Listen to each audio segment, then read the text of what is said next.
Hi everybody, welcome back to another video here at the Salt. So happy to have you all here. So today we got a juicy topic, guys. Today we're going to be talking about celibacy, how to remain celibate, how to fight the urge to masturbate, how to not do it. And it is hard. The church kind of tells young Christians, hey look, don't do it.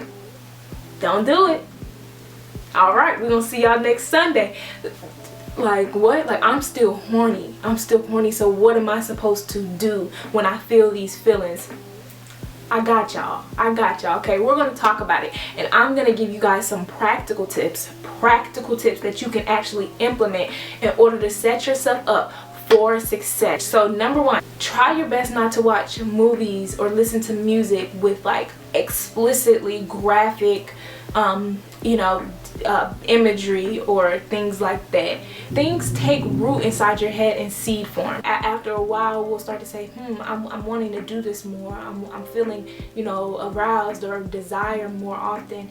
It has to do with a lot of the things we are consuming. And so for me, it looks like, I'm following anybody on Twitter that, want to retweet porn. Like, do you know that you can see somebody's likes on Twitter now?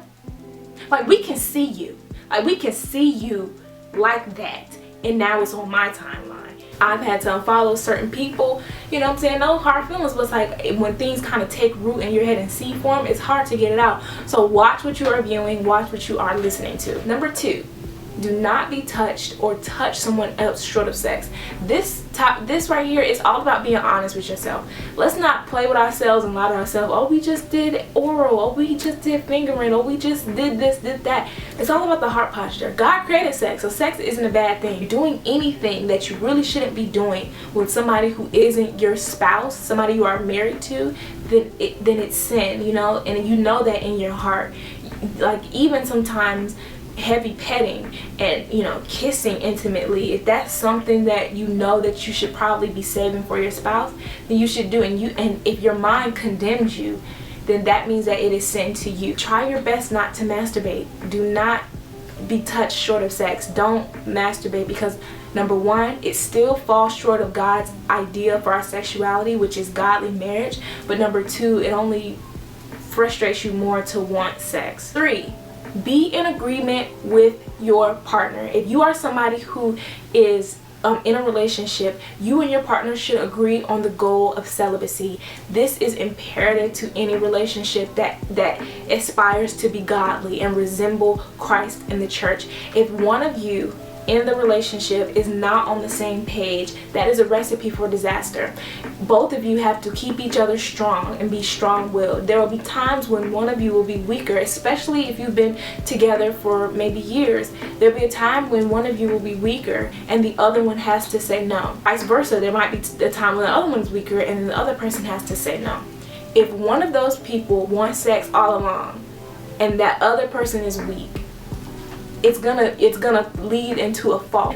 And so you guys both have to be on the same page that you want to abstain.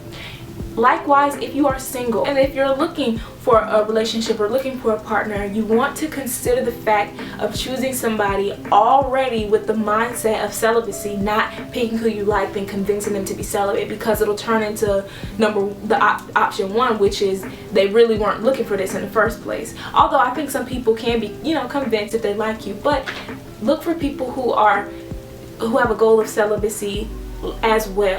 Somebody has to be committed to celibacy with me or it's not gonna work. Likewise, if you're in a relationship, make wise decisions. It's not too wise to sleep next to each other naked in a bed, even if nothing happens. But why would you put yourself through that temptation? Especially if you are in love, it's not wise to do a lot of heavy petting and to do a lot of passionate kissing and passionate things, because that's just gonna frustrate you to sex. So number 5, when desire happens, bring it to God. Bring it to God when desire happens. Look, let's just be real. I told y'all we're gonna be transparent up in here. God is not just God over your faith and over your money and over your problems. He's God over your sexuality as well. He knows you're horny. Stop acting like he doesn't already know. And because we are not open and honest with God and think he is mad at us for being humans that he created to have sexual desire, the devil can come in and use those feelings for our destruction. Don't let the devil trick you like this. When you are horny, when you are aroused, when you have desire, however you want to say it, be honest, be open with God, and pray and say, Jesus, I am feeling weak right now. I am feeling weak sexually and I am tempted. But in my weakness, your strength is shown to me. So walk with me in this. The devil's gonna get mad at that, okay? Because then the devil can't use it because you have given that to God. Stay in regular meditation with God. And that leads me to my 6th point. You are feeling like, okay, I'm bringing this to God. I'm doing what I need to do, but this desire is so strong. Pray about the path to marriage. The Bible gives us a clear remedy for sexual desire. It says, because of sexual immorality, each man should have his own wife and each wife should have her own husband. It gives us a remedy for that. Now, that is not to say just get married because you're horny. That's not what I'm saying at all. I don't think that God wants that. Marriage is much more than sex, but marriage is an outlet for sexual desire. Number 7, if you fall, get back up. You only fail if you continue to make lifestyles around that sin. That is when you fail. It's easy to feel like, wow, it's been a year or 2 years and, you know, I broke my celibacy. It's kind of like those 2 years don't mean anything. That's not the truth. You can get back up. Get up, dust off, and continue your celibacy. Continue your right thinking of wanting to please God. Lastly, resolve to seek the kingdom of God above all else. When your mind is on him, when your mind is stayed on him and the kingdom and advancing the kingdom, regularly communing with God, any problem, anything becomes easier. You cannot do this on your own because this is a hard thing, okay? I'm not about to even act like it's not hard. It is. But you can do this with God. With God, anything is possible. Sexual desire is wonderful. The reason why it is wonderful is because it lets you know that you have godly marriage in your purview, because you do not have the gift of singleness. People with the gift of singleness don't deal with this strong desire like that. I do not think so. I don't think God will torture you like that. In singleness, sometimes it can create a stumbling block, but draw closer to God.